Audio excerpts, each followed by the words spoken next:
देखो अब ये फोर्थ पॉइंट तुम्हारा आ गया। अब ये जो मैं बता रही हूँ फोर्थ और फिफ्थ ये थोड़े से नेगेटिव पॉइंट्स हैं, मतलब दे आर अगेंस्ट डेमोक्रेसी। तो जो अगर ये पूछा कि भाई नेगेटिव आउटकम्स क्या हैं, तो पॉइंट तो सारे लिखने हैं, क्योंकि हमने जो पॉइंट्स पहले पॉजिटिव भी देखे तो उसमें भी नेगेटिव तो है कुछ ना कुछ, है ना।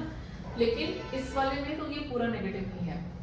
इकोनॉमिक ग्रोथ के और डेवलपमेंट के मामले में डेमोक्रेसी फेल्ड है। कहीं ना कहीं डेमोक्रेसी इतना बेटर रिजल्ट नहीं दे पाती है। इस केस में क्या होता है कि जो ये पिक्चर दी गई है यहाँ पे कि ये रिच पीपल हैं, जो रिच पीपल है वो और ज़्यादा अमीर हो जाते हैं, rich people get richer and poor people get poorer. इसका रीज़न क्या है? इसका रीज़न ये है कि जो डेमोक्रेसीज हैं वहाँ पे डिसीजन मेकिंग बहुत स्लो होती है, बहुत टाइम लगता है ना। डिक्टेटर तो फटाफट से डिसीजन लेता है और काम करता है। पर अगर एक और चीज़ भी है थोड़ा सा फेवर में है वो, कि जो लेस डेवलप्ड कंट्रीज हैं वहाँ पे डेमोक्रेसी भी बहुत कुछ नहीं कर पाती है और ना ही डिक्टेटरशिप कर पाती है, वहाँ पे दोनों ही फेल है। तो लेस डेवलप्ड कंट्रीज जैसे कौन से हो गए, हमारे साउथ अमेरिका के कंट्रीज हो गए, है ना, वो लेस डेवलप्ड हैं। और उसी तरीके से अफ्रीका के कुछ कंट्रीज हैं वो भी काफ़ी लेस डेवलप्ड हैं। तो उन जगह पे ना तो डिक्टेटरशिप और ना ही ये डेमोक्रेसी बहुत ज़्यादा इकोनॉमिकल ग्रोथ ला पाती है। सो दे फेल। हाँ, बट स्लाइटली बेटर है, हायर है डेवलपमेंट का रेट डेवलप्ड और डेवलपिंग कंट्रीज में। तो ये थोड़ा सा डिक्टेटरशिप वहाँ पे जीत जाती है। किस वजह से? डिसीजन मेकिंग की वजह से। Got it? लेकिन अगर आप ये क्वेश्चन आपका अलग से आ सकता है, ये थोड़ा डिटेल में पता होना चाहिए आपको कि इकोनॉमिक ग्रोथ के लिए ना सिर्फ आप डेमोक्रेसी नहीं देख सकते। डेमोक्रेसी में क्या हो रहा है कि भाई आपको डिग्निटी मिल रही है, आपकी नीड्स को फुलफिल करा जा रहा है, बट जो इकोनॉमिक ग्रोथ होती है ना पैसे के लिए, ये सब चीज़ें काम नहीं आती। उसके लिए और चीज़ें होती हैं। क्या होते हैं? पॉपुलेशन। आपकी पॉपुलेशन कितनी है? अब हमारे यहाँ जितना मर्जी कमा लो, पर जब जीडीपी काउंट होती है तो वो डिवाइडेड बाय पॉपुलेशन में सत्यानाश हो जाता है ना, बिल्कुल लो कैटेगरी में आ जाता है। साइज मैटर करता है कि आपकी कंट्री कितनी बड़ी है ना। जैसे रशिया जैसी कंट्री है तो रशिया की कंट्री का साइज बहुत बड़ा है। जब साइज बड़ा होगा तो नेचुरल रिसोर्सेज भी ज़्यादा होंगे, है ना। इंडिया में जो पॉपुलेशन है वो कैसी है, एजिंग है या यंग है, उस पर भी डिपेंड करता है। इंडिया में यंग पॉपुलेशन है हमारे पास, तो अगर ये यंग पॉपुलेशन सोशल मीडिया और ये इंस्टाग्राम ये सब छोड़ के अगर पढ़ाई करना शुरू कर दे तो हम तो अमेरिका और ये तो कुछ भी नहीं है हमारे सामने, यूरोप सब खत्म हो जाएगा, है ना। नॉर्थ इंडिया थोड़ा सा मोमोज और समोसे कचौड़ी इन सबसे बाहर निकल आए तो फिर तो हमारा कल्याण है, क्योंकि हमारे तो यही नहीं खत्म होते, है ना। समोसे कचौड़ी भटूरे और मोमोज, अभी मोमोज ने तो बिल्कुल ही काम खराब कर दिया।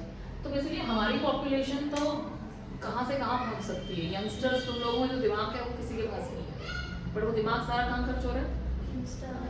Social media. यस, बाकी थोड़ा जो थोड़ा बहुत बचता है वो तुम्हारे मोमोज और ये खत्म कर देते हैं। तो south India is comparatively better. Size बता दिया मैंने आपको। नेचुरल रिसोर्सेज है ना, कुछ कंट्रीज ऐसी हैं जैसे ये अरेबिक कंट्रीज हैं, जैसे ओमान है, कतर है, ये सब कहाँ से पैसा कमा रहे हैं? नेचुरल रिसोर्सेज है, बस पेट्रोलियम है, तो पैसा ही पैसा है। तो आपकी इकोनॉमिक ग्रोथ किस पर डिपेंड करती है? आपके नेचुरल रिसोर्सेज पे। वैसे जापान उसका एक काउंटर एग्जाम्पल है।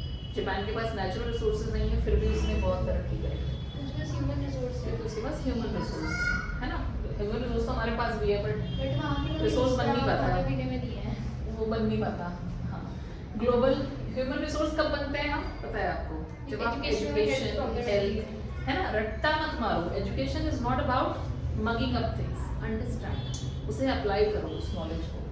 ग्लोबल सिचुएशंस, आपकी ग्लोबल सिचुएशंस आपको बताया गया, हमारा शेयर मार्केट पूरा किससे अफेक्ट होता है। याद है आपको अमेरिका में जो रिसेशन आया था उसकी वजह से इंडिया और पूरे वर्ल्ड पे इफेक्ट आया था, क्या कहते थे उसको? Economic depression. याद आया? थोड़ा याद है।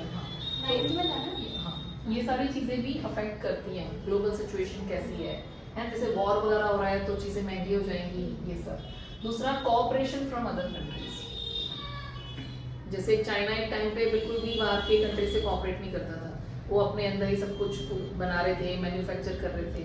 लेकिन 1970s में जब इन्होंने थोड़ा सा वो शुरू किया, ट्रेड बैरियर्स हटाए, लिबरलाइजेशन लेके आए, बाहर की कंपनियाँ आनी शुरू हुई, तो इनकी ग्रोथ कहाँ से कहाँ पहुँच गई। देखो आज चाइना हमसे बहुत आगे है ना। तो दिस इज कॉल्ड कोऑपरेशन।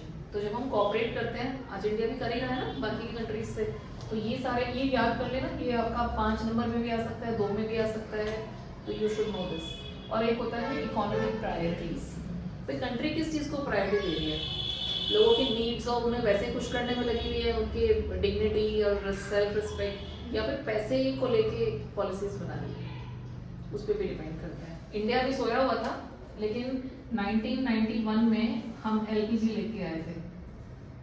अब ये गैस नहीं है, लिक्विड पेट्रोलियम गैस नहीं है, ये क्या है एलपीजी? लिबरलाइजेशन, प्राइवेटाइजेशन और ग्लोबलाइजेशन। तो हमने लिबरल कर दी अपनी पॉलिसीज कि भाई अब आओ हमारी कंट्री में, आओ और फैक्ट्रीज लगाओ, हमें काम दो, यहाँ पे मैन्युफैक्चर करो, ये सारी चीज़ें इन्होंने शुरू करी। So this is how we started growing. हमारी जो इकोनॉमिकल प्रायोरिटीज चेंज हुई, उसके बाद हमने भी इकोनॉमिकल ग्रोथ करी।